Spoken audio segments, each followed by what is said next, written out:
ജിഹ്വാനും drug കേസിനെ കുറിച്ചൊക്കെ കൂടുതലായിട്ട് അന്വേഷിക്കാനായിട്ട് ജോയിങ്ങിന്റെ അടുത്ത് പറഞ്ഞിട്ടുണ്ടായിരുന്നു. നിലവില് ജയിലിൽ നിന്നും ഡ്രഗ് കേസിൽ പിടികൂടിയിട്ടുള്ള എല്ലാവരും തന്നെ റിലീസ് ചെയ്തിട്ടുണ്ട് എന്നും അതുകൊണ്ട് തന്നെ അവർ മറ്റെന്തൊക്കെയോ പദ്ധതികളൊക്കെ ഇടുന്നുണ്ടാകുമെന്നും ജോയിങ്ങും ജിഹ്വാന്റെ അടുത്തൊക്കെ പറയുകയാണ്. നേരത്തെ ഓർഫനേജിൽ വെച്ച് നടക്കുന്ന ഒരു പ്രോഗ്രാമിനെ കുറിച്ചൊക്കെ പറഞ്ഞിട്ടുണ്ടായിരുന്നല്ലോ.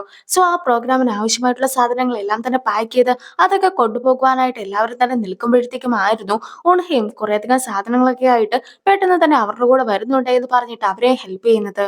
നമ്മൾ എല്ലാവരും കൂടി ഒന്നിച്ചിരുന്ന ടീം ഡിന്നർ ഒക്കെ കഴിച്ചിട്ട് കുറെ കാലമായില്ലേ, നമുക്കിന്ന് ടീം ഡിന്നർ ഒക്കെ കഴിക്കുവാനായിട്ട് പോയാലോ എന്ന് ഹിനുവ ചോദിക്കുമ്പോഴത്തേക്കും ഫുഡൊക്കെ കിട്ടുന്ന സന്തോഷത്തിലായിരുന്നു എല്ലാവരും തന്നെ ഉണ്ടായിരുന്നത്.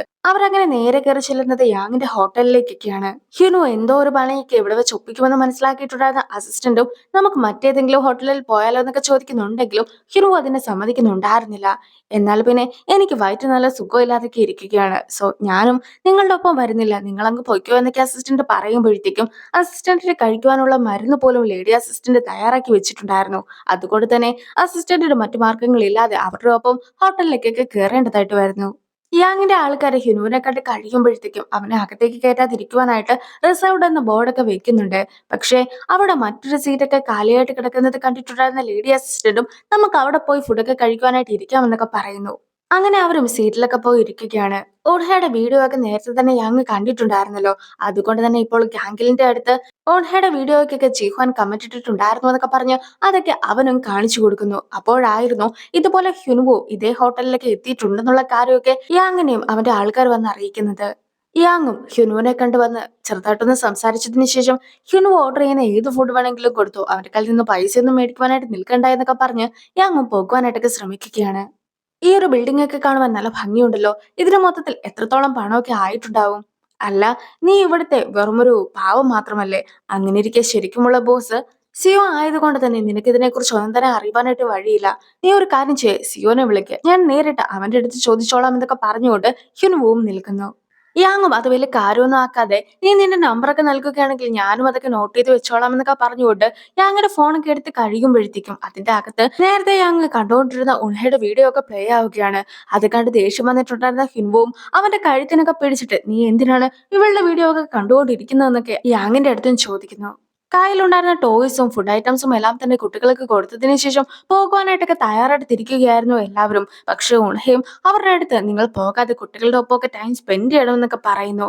പക്ഷെ ഞങ്ങൾ ചീത്ത ആൾക്കാരല്ലേ, അങ്ങനെയുള്ളവർ ഒരിക്കലും കുട്ടികളുടെ കൂടെ കൂടുവാനായിട്ട് പാടില്ല എന്ന് ഹോക്കി പറയുമ്പോഴത്തേക്കും ചീത്ത ആൾക്കാരെ കുട്ടികളുടെ അടുത്തും ചീത്തയായിട്ട് മാത്രമേ പെരുമാറുകയുള്ളൂ. പക്ഷെ നിങ്ങൾ കുട്ടികൾക്കുള്ള ഫുഡ് ഐറ്റംസും സാധനങ്ങളും ഒക്കെ മേടിച്ചുകൊണ്ടല്ലേ വന്നത്, അങ്ങനെ ഇരിക്കെ നിങ്ങളും കുട്ടികളുടെ ഒപ്പം കളിക്കണമെന്നൊക്കെ ഉൺഹയും പറയുന്നു. ഉൺഹയും കൂട്ടത്തിലുണ്ടായിരുന്ന 4 പേരെ ചേർത്തിട്ട് കുട്ടികൾക്ക് വേണ്ടി ഒരു പരിപാടിയൊക്കെ നടത്തുകയായിരുന്നു. പരിപാടിയിൽ എലിഫന്റ് ആയിട്ടൊക്കെ വേഷം കെട്ടിയിട്ടുണ്ടായിരുന്നത് മാൻഹോ ആണ്. മാൻഹോയുടെ മാസ്ക് ഒക്കെ കാണുമ്പോഴത്തേക്കും കുട്ടികൾ എല്ലാവരും തന്നെ അവനെ കണ്ടിട്ട് പേടിയാക്കുന്നു എന്നൊക്കെ പറഞ്ഞ് കരവനം തുടങ്ങുന്നു. പക്ഷെ ഉൺഹയും പാട്ടൊക്കെ പ്ലേ ചെയ്തിട്ട് എല്ലാവരോടും ഡാൻസ് ചെയ്യുവാനായിട്ട് ആവശ്യപ്പെടുന്നു. പാട്ടില് എല്ലാവരും അവരുടെ റോളൊക്കെ കൃത്യമായി ചെയ്ത് ഡാൻസ് ഒക്കെ ചെയ്യുമ്പോഴത്തേക്കും കുട്ടികൾക്കും അത് ഒരുപാട് ഇഷ്ടപ്പെടുകയാണ്. ടീമിലെ ആൾക്കാർ ഓർഫനേജിൽ കുട്ടികൾക്കുള്ള സാധനമൊക്കെ കൊടുക്കാൻ പോയിട്ട് ഒരുപാട് നേരം ആയിട്ടുണ്ടായിരുന്നു. ജോയങ്ങും അവരെ അന്വേഷിച്ച് പോയിട്ടുണ്ടായിരുന്നെങ്കിൽ പോലും അവരിപ്പോൾ എന്തെടുക്കുകയാണെന്ന് അറിയാത്തത് കൊണ്ട് തന്നെ അവരെ അന്വേഷിച്ച് ജിഹ്വാൻ പോകുവാനായിട്ടൊക്കെ തുടങ്ങുമ്പോഴത്തേക്കും ആയിരുന്നു അവിടേക്ക് ഏന കയറി വന്നിട്ടുണ്ടായിരുന്നത്. ഓൺഹ സേഫ് ആണോ അല്ലയോ എന്നൊന്നും അറിയാതെ ആകെ ടെൻഷൻ അടിച്ചൊക്കെ നിൽക്കുകയായിരുന്നു ഹിനുവും. ഹിനുവു ഓൺഹനെ കോളൊക്കെ ചെയ്ത് നോക്കുമ്പോഴത്തേക്കും അവളും ഓർഫനേജിലാണ് ഉള്ളത് എന്നും സേഫ് ആണ് എന്നുമുള്ള കാര്യമൊക്കെ ഹ്യുനുവിനെ അറിയിക്കുന്നു. അത് കേട്ട് കഴിയുമ്പോഴത്തേക്കുമാണ് അവനും ഒന്ന് സമാധാനിക്കുന്നത് പോലും. 8 വർഷങ്ങൾക്ക് മുമ്പ് നിന്നെ ഞാൻ ആദ്യമായിട്ട് കണ്ടപ്പോഴത്തേക്കും ഗുണ്ട എന്നായിരുന്നു നിന്നെ ഞാൻ വിളിച്ചിട്ടൊക്കെ ഉണ്ടായിരുന്നത്. മാത്രല്ല അന്ന് നീ കാണുന്ന കമ്പനി ഒന്നും തന്നെ നിനക്കില്ല. നീ ആരാണ് എന്താണെന്നുള്ള കാര്യം എല്ലാം തന്നെ എനിക്ക് ആദ്യം മുതൽക്കേ അറിയാമായിരുന്നു. അതൊക്കെ അറിഞ്ഞിട്ട് തന്നെയാണ് ഞാൻ നിന്നെ സ്നേഹിച്ചത്. പക്ഷെ ഉൺഹയ്ക്ക് നിന്റെ പാസ്റ്റിനെ കുറിച്ചെല്ലാം തന്നെ അറിയാമോ? അഥവാ സത്യങ്ങളെല്ലാം തന്നെ അവളോട് തുറന്നു പറയുവാനായിട്ടൊക്കെ നീ നിൽക്കുകയാണെങ്കിൽ അവൾ അതൊക്കെ അംഗീകരിച്ച് തരുമെന്ന് നിനക്ക് തോന്നുന്നുണ്ടോ? ഇത്രയും കാലമായിട്ട് നിന്റെ പാസ്റ്റ് ലൈഫിനെ കുറിച്ച് നീ അവളുടെ അടുത്ത് പറയാതൊക്കെ ഇരുന്നത് അവൾ അത് അംഗീകരിച്ചില്ലെങ്കിലോ എന്ന് വിചാരിച്ചിട്ടല്ലേ എന്നൊക്കെ എന്നെ ചോദിക്കുമ്പോഴത്തേക്കും എന്റെ പാസ്റ്റ് ലൈഫിനെ കുറിച്ച് ഉൺഹയുടെ അടുത്ത് ഞാൻ പറയുമ്പോഴത്തേക്കും അവൾ എങ്ങനെ റിയാക്ട് ചെയ്യുമെന്നതൊന്നും തന്നെ എന്റെ പ്രശ്നമേ അല്ല. നീ എന്നെ കാണുന്നതിന് മുമ്പായിട്ട് തന്നെ എന്റെ മനസ്സിൽ ഒരേ ഒരു പെൺകുട്ടി മാത്രമേ ഉണ്ടായിരുന്നുള്ളൂ, അത് ഉൺഹയാണ്. ഇപ്പോഴും അതങ്ങനെ തന്നെയാണെന്നൊക്കെ ജിഹ്വാനും എനിക്ക് മറുപടി കൊടുക്കുന്നു. നേരത്തെ ഒരാൾ ജിഹാനെ ഫോളോ ചെയ്ത് ജിഹാന്റെ ഫോട്ടോസ് ഒക്കെ എടുത്തിട്ടുണ്ടായിരുന്നത് യഥാർത്ഥത്തിൽ ജിഹോന്റെ അച്ഛൻ പറഞ്ഞുവിട്ട വ്യക്തി തന്നെ ആയിരുന്നു.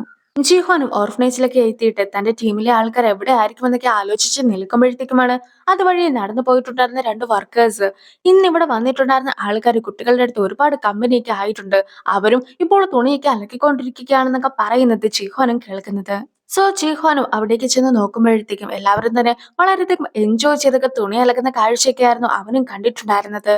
ഒരു കുട്ടിയുടെ കയ്യിലുണ്ടായിരുന്ന ബോളൊക്കെ ജിഹ്വാന്റെ നേർക്ക് വന്ന് കഴിയുമ്പോഴത്തേക്കുമാണ് ജിഹ്വാൻ അവിടെ എത്തിയ കാര്യം അവരും അറിയുന്നത്. ജിഹ്വാനും കുട്ടിക്ക് വളരെയധികം ഹാപ്പി ആയിട്ട് തന്നെ ബോളൊക്കെ എടുത്തു കൊടുക്കുമ്പോഴത്തേക്കും കുട്ടിയും സന്തോഷത്തോടു കൂടി തന്നെ ബോളും സ്വീകരിച്ചു പോകുന്നു. പിന്നീട് അവരെല്ലാവരും തന്നെ കുട്ടികളുടെ അടുത്ത് ഒരുപാട് ഹാപ്പി ആയിട്ടൊക്കെ അവരുടെ കൂടെ കളിച്ചും ചിരിച്ചൊക്കെ നിൽക്കുകയാണ്. അങ്ങനെ ഇരിക്കെ ഓൺഹെയിം ജിഹ്വാന്റെ അടുത്ത് കുട്ടികളെക്കാളും എൻജോയ് ചെയ്യുന്നത് ഇവരാണല്ലോ എന്നൊക്കെ പറയുന്നുമുണ്ട്. ജിഹോനും അവന്റെ പാസ്റ്റ് ലൈഫിനെ കുറിച്ചുള്ള കാര്യങ്ങളെല്ലാം തന്നെ ഉൺഹയുടെ അടുത്തൊക്കെ പറയുന്നു. എന്റെ അച്ഛൻ വലിയൊരു ഗ്യാങ്ങിന്റെ തന്നെ ലീഡറൊക്കെ ആയിരുന്നു. എന്റെ 13-ാം വയസ്സിലാണ് ഞാനും അച്ഛനെ കുറിച്ചൊക്കെ അറിയുന്നത്. ഒരു ദിവസം എന്നെ ഒരാൾ പിടിച്ചുകൊണ്ടൊക്കെ വന്ന് അച്ഛന്റെ മുമ്പിൽ കൊണ്ടുവന്ന് നിർത്തി.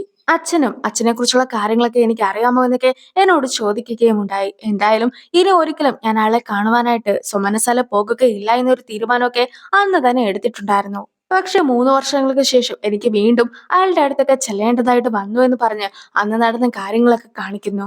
അവനും അവന്റെ അച്ഛന്റെ ഒക്കെ അടുത്ത് ചെന്നിട്ട് $20,000 വേണമെന്നൊക്കെ അച്ഛനോട് ആവശ്യപ്പെട്ടപ്പോഴത്തേക്കും ആ പണമൊക്കെ കൊടുത്തേക്കുവാനായിരുന്നു അച്ഛനും അസിസ്റ്റന്റിന്റെ അടുത്ത് പറഞ്ഞിട്ടൊക്കെ ഉണ്ടായിരുന്നത്. പക്ഷെ എന്തിനാണ് ആ ഒരു പണമെന്ന് പോലും അയാൾ ചോദിച്ചിട്ടുണ്ടായിരുന്നില്ല. മറിച്ച് ഈ ഒരു പണമൊക്കെ ഞാൻ നിനക്ക് തരുന്നത് കൊണ്ട് തന്നെ ഇന്നു മുതൽ നീ എന്റെ കടക്കാരനാണ് എന്ന രീതിക്കായിരുന്നു അച്ഛൻ സംസാരിച്ചത് പോലും. യഥാർത്ഥത്തിൽ അമ്മ ഹോസ്പിറ്റലിലൊക്കെ ആയതുകൊണ്ട് അവിടെ കൊടുക്കുവാനായിട്ടായിരുന്നു അവനും പണമൊക്കെ ചോദിച്ചിട്ടുണ്ടായിരുന്നത്. പക്ഷെ ഓപ്പറേഷന് ശേഷം അമ്മ മരിക്കുകയായിരുന്നു ചെയ്തതും.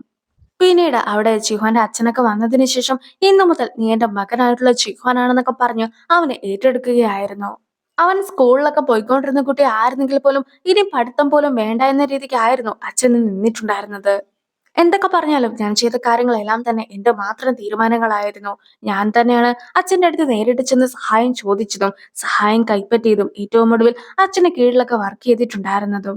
അച്ഛന് കീഴിൽ നിന്ന് കുറ്റകൃത്യങ്ങളൊക്കെ ചെയ്തൊരു വ്യക്തിനെ ആയിരുന്നില്ല ഞാൻ കണ്ടുമുട്ടിയിട്ടുണ്ടായിരുന്നത്.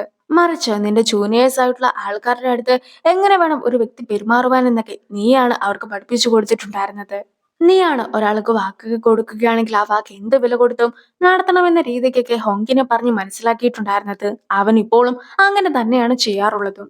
ആരെങ്കിലും നിന്നെ പ്രൊവോക്ക് ചെയ്യുകയാണെങ്കിൽ പോലും നീ അവരുടെ അടുത്ത് ദേഷ്യപ്പെട്ട് പെരുമാറുവാനായിട്ട് പാടില്ല എന്ന രീതിക്ക് ജെയ്സോനെ പഠിപ്പിച്ചതും നീയാണ്. ടേക്കിനെ രക്ഷിക്കുവാനായിട്ട് പോയ സമയത്ത് നീ എത്രത്തോളം അടിയൊക്കെ കൊണ്ടിട്ടുണ്ടായിരുന്നു. നീ പാസ്റ്റിൽ എന്തൊക്കെ കുറ്റകൃത്യങ്ങൾ ചെയ്തിട്ടുണ്ടോ അതെല്ലാം തന്നെ ഇപ്പോൾ ഇല്ലാതാക്കുന്ന രീതിക്കുള്ള കാര്യങ്ങളാണ് നീയും ചെയ്തുകൊണ്ടൊക്കെ ഇരിക്കുന്നത്. അതുകൊണ്ട് തന്നെ നിനക്കും ഇപ്പോൾ ജീവിക്കുന്നത് പോലെ തന്നെ തുടർന്നും ജീവിക്കുവാനായിട്ട് സാധിക്കുമെന്നൊക്കെ പറഞ്ഞുകൊണ്ട് ഓഡ്ഹേം അവനെ സപ്പോർട്ട് ചെയ്തൊക്കെ സംസാരിക്കുന്നു. ഓർഫനേജിൽ വെച്ച് ഡാൻസ് ഒക്കെ ചെയ്തിട്ടുണ്ടായിരുന്നതിന്റെ വീഡിയോസ് ഓർഫനേജുകാർ തന്നെ ഇന്റർനെറ്റിലൊക്കെ പോസ്റ്റ് ചെയ്തിട്ടുണ്ട്. ഇപ്പോൾ ഉൺഹയും ആ ഒരു വീഡിയോ ഒക്കെ ജിഹ്വാനും കാണിച്ചു കൊടുക്കുന്നു. അതില് അവരെ സപ്പോർട്ട് ചെയ്യുന്ന രീതിക്കായിരുന്നു കമന്റ്സ് എല്ലാം തന്നെ വന്നിട്ടുണ്ടായിരുന്നത്. ജെയ്സോയും മാൻഹോയും ഇതേ വീഡിയോ ഒക്കെ കണ്ടിട്ട് അതിന്റെ കമന്റ്സ് ഒക്കെ വായിച്ചുകൊണ്ടിരിക്കുകയാണ്. അവരെ പുകഴ്ത്തിക്കൊണ്ട് പലരും കമന്റ്സ് ഇട്ടിരിക്കുന്നതൊക്കെ കണ്ട് അവർക്കും ഒരുപാട് സന്തോഷമൊക്കെ തോന്നുന്നു. ഇതേ വീഡിയോ ഒക്കെ ജിഹോൻ വീണ്ടും വീണ്ടും കണ്ടോടൊക്കെ ഇരിക്കുന്ന സമയത്താണ് പുതിയതായിട്ട് വന്ന ഒരു കമന്റ് കൂടി അവനും ശ്രദ്ധിക്കുന്നത്. 1 മണിക്കൂറിന് ശേഷവും നിനക്ക് ഇതുപോലെ ചിരിക്കുവാനായിട്ട് സാധിക്കുമോ എന്നൊക്കെ നമുക്ക് നോക്കാമെന്നായിരുന്നു ആ ഒരു കമന്റ്. അത് കൂടാതെ ഉൺഹയും ഞാൻ നിന്റെ കമ്പനിയിലൊക്കെ എത്തിയിട്ടുണ്ട് എന്നൊരു മെസ്സേജ് കൂടി ജിഹോൻ അയക്കുന്നു. ഓൺഹെയിം നേരെ വന്നിട്ട് ടോക്കിയുടെ അടുത്ത് സംസാരിക്കുവാനായിട്ടൊക്കെ നിൽക്കുമ്പോഴത്തേക്കും അവളുടെ പിറകെ വന്നിട്ടുണ്ടായിരുന്ന ആള് അവളെ തള്ളിയൊക്കെ ഇടുന്നു. ജീഹ്വാനും ഇത് കണ്ടോട്ട് അവിടേക്ക് എത്തിയിട്ടുണ്ടായിരുന്നു. അവനും ഉൺഹേനെ പിടിച്ചു നിർത്തിയതിനു ശേഷം നീ ആരാണ്, നിന്നെ ആരാണ് അയച്ചതെന്നൊക്കെ അയാളുടെ അടുത്തും ചോദിക്കുകയാണ്. ആ ഒരു സീനോട് കൂടി ഈ ഒരു എപ്പിസോഡ് അവസാനിക്കുന്നു. അടുത്തൊരു വീഡിയോ ആയിട്ട് ഇത്രയും വേഗം കാണാം. ബൈ.